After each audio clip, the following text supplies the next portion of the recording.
In this video, I'll show you how to fix when your AirDrop is being declined.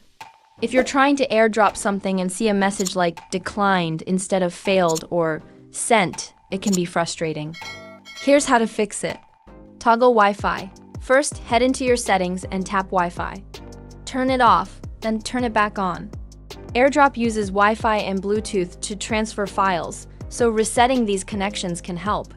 Enable AirDrop for everyone. Next, tap General, then AirDrop. At the top, you'll see options like receiving off or contacts only. Change it to everyone for 10 minutes. This will allow any device nearby to send you files. Check Private Relay. Head to the iCloud section in your settings by tapping your name at the top. Look for Private Relay. If it's on, it could interfere with AirDrop since it's essentially a VPN for your internet connection. I recommend turning it off. Restart your devices. Lastly, if none of the above works, try restarting both your phone and the device you're trying to AirDrop to. To restart your iPhone, go to General and tap Shutdown. Do the same on your MacBook or another device. Once they restart, AirDrop should work without issues. If you follow these steps, your devices should be able to send and receive files via AirDrop without being declined.